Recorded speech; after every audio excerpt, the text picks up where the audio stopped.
बेइंतहा मोहब्बत थी दोनों में। एक ही कंपनी में ये जॉब किया करते थे, दोनों सॉफ्टवेयर इंजीनियर, सुनीता और महेश, तेलंगाना के हैदराबाद के रहने वाले। मोहब्बत हुई, मोहब्बत परवान चढ़ी, घर परिवार में बात की।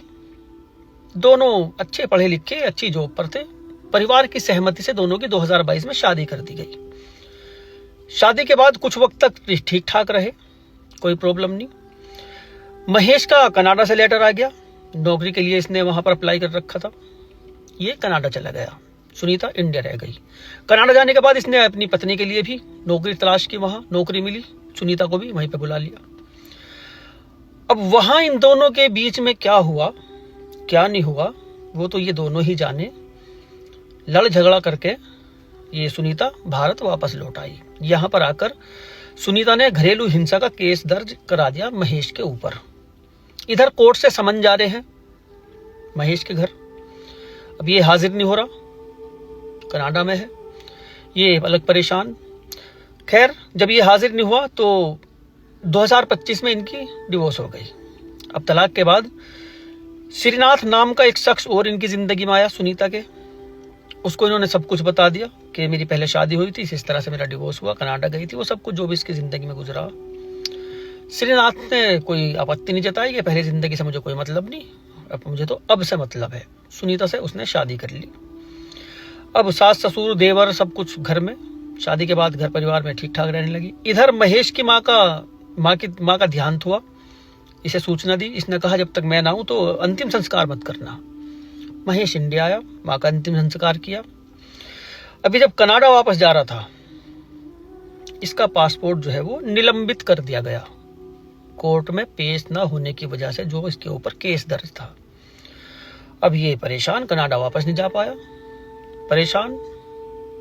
अब नौकरी भी गई, पत्नी भी गई, माँ भी चली गई, चारों तरफ से घिर गया। और इन सब का जिम्मेदार वो मानता था सुनीता को, नौकरी जाने का भी, माँ जो बीमार हुई थी उसको भी कि मेरी टेंशन थी, माँ को डिवोर्स की टेंशन, इसलिए माँ बीमार हुई थी, सुनीता की वजह से हुई सब कुछ।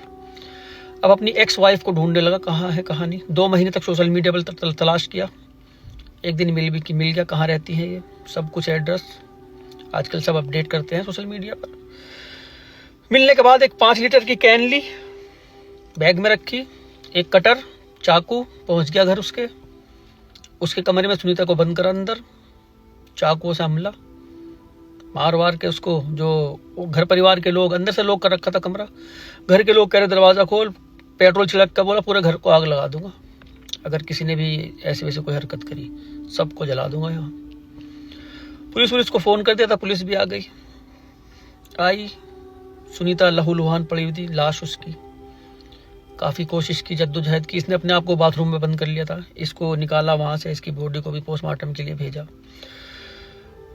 अब इससे पूछताछ हुई, पूछताछ में वही कि सब कुछ जो बर्बाद हुआ मेरा सुनीता की वजह से हुआ। इससे मैंने शादी की, प्यार किया, शादी की। शादी के बाद कनाडा गए, वहां पर कुछ गतिविधियां हुई, वो जो जिस चीज के बारे में इनकी बातें हुआ करती थी। अलग अलग कंपनी में जॉब किया करते थे, वक्त कम मिलता था दोनों को एक साथ रहने का। अब ये शक के चलते हुआ, कह के चलते कि शक किया करता था उसके ऊपर। अब बर्दाश्त नहीं हुआ कि माँ भी मर गई, पत्नी भी चली गई, नौकरी भी चली गई, कहीं का नहीं छोड़ा, और जो सब कुछ हुआ सुनीता की वजह से, इससे बदला लेना है। अब ये 3 महीने की प्रेग्नेंट थी जब इसको मारा, सुनीता को इसी महीने में मारा इसने इसे।